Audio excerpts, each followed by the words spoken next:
Thank you very much. It's my great pleasure to be here. I'm Richard Murray from Orca Computing. I don't think I need to tell you why I'm so excited about quantum computing. You're here. But let me just say it's a $1 trillion opportunity. And more importantly, it's the first genuine paradigm shift that we've seen in compute. Some see it as similar to the rise of GPU architectures, but I would say it's the first genuine step beyond existing classical compute infrastructure.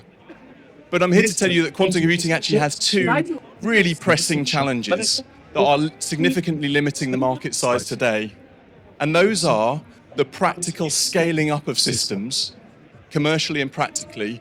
And the second is finding applications and use cases that are available and useful today, not in 10 years' time, but today. So let me just pick apart two of those two problems. This is the first one. This is probably what you imagine a quantum computer to look like. Let me just say that this is a huge, impractical way to approach compute.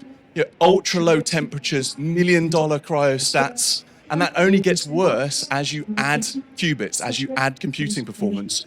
It's getting worse, it's not getting better. And in fact, pictures like this is the inside of one of those dilution refrigerators from IBM, only illustrate the sheer challenge. This is not commercial, this is big science. In stark contrast to that, Orca builds quantum computers from light, from photonics technologies. And in doing that, we make them immediately more practical, more useful, more, frankly, boring to our customers.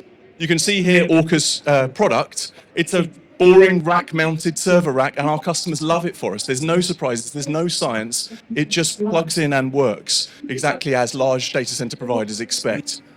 And it was with this product that we've had tremendous success in actually installing this system with customers worldwide.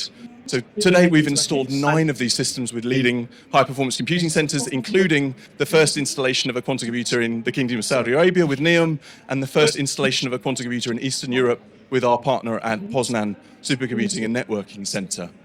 So this presents a breath of fresh air for those who are seriously interested in practical use of quantum computing for high-performance computing. That doesn't stop there. I mean, what do customers need when they approach this? What they need is for their quantum computers to be working seamlessly with their classical compute solutions. And to that, Orca has developed a hardware and a software layer that integrates very easily with existing compute solutions. So again, this is a breath of fresh air, imagining the combination of quantum and classical coming together seamlessly, and for the user, sort of without any barrier, to enable them to use quantum computers sort of easily and practically for the first time. So you might ask, well, why do we do all of this stuff? Orca focuses very, very strongly on the application of these first systems. And that comes back to my second challenge, immediate applications. And let me just stress, not applications in 10 years, 5 years, but applications today. We focus our efforts on what is the second fastest growing market for generative AI, which is the use of generative AI for predicting new molecules and new therapeutics. And let me just say why quantum computing is so important for those applications. Current Gen AI models are okay at modeling molecules, but they access only a tiny proportion of the number of options. So the current configurations of molecules is something like a space of 10 to the 180, more than the number of atoms in the universe. Current Gen AI models access about 10 to the 80 of that space, leaving a state space of about 10 to the 100 unaccessible solutions from current Gen AI models. So when we add quantum into these models, we provide new function and new compute infrastructure into those models that vastly increases the number of available solutions. And for one of our major partners, when they plugged in their quantum solution into a Gen AI model, they actually found a doubling of the number of output potential candidate molecules from their model, a doubling and of course, many of those suggested molecules are completely new. So let me just end with why all of this matters from a human and a planet perspective. So it might surprise you that snake bites kill about 100,000 people per year. In fact, when you look at solutions to snake bites, antivenoms, they're very, very hard to model. And that's because there's such a diverse range of different pathways and things like this. So through the use of quantum applied to Gen AI, we have a serious chance to use those models to predict new antivenoms that have never been conceived of before. And through our partners and through our work, we're on a very rapid trajectory to do that. Thank you very much. I've been Richard Murray. Thank you. Thank you. Any questions from the audience? Hi, thank you for the great presentation. Can you tell us a little bit about who is standing behind the tech? Who is your team? Yeah. Thank you. It's a great question. So we're originally a spin-off from the University of Oxford. So there's a research group that was running for more than 30 years in leading ultra-fast optics and quantum optics. They actually came up with a few, I didn't mention it much, but key component technologies that we use to make this possible.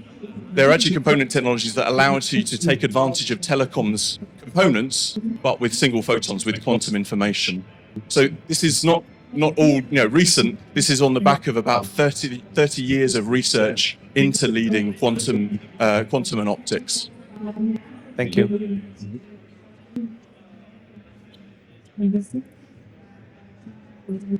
Thanks for the presentation. Could you tell a bit more about your fundraising, or are you currently fundraising? Oh, yep, absolutely fundraising, and great to be here to do that. So we're currently raising our Series B, or looking to raise approximately sort of $20 million for the Series B. That's just open at the moment, so interested in opportunities to engage with the right type of investor, knowledgeable investors, and also ones who can hopefully show us access into this exciting market that we have around in the kingdom, in the region. And how are you going to use those funds? So... Yeah, it's a good question. I mean, where we are right now, it's a sort of combination of two things. First is to continue the development of the technology. So where we are today is not standing still. We will keep evolving the hardware. And by the way, our hardware is upgradable. So our existing customers keep getting upgrades every year, thanks to the progression of our technology.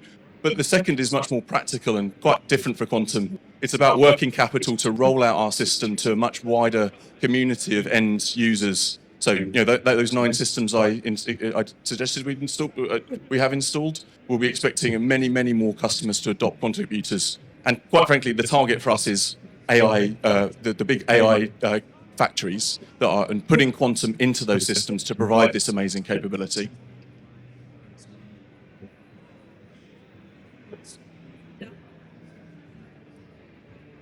Thank you. Hey, thank you for the organizers, right? Thank you very much.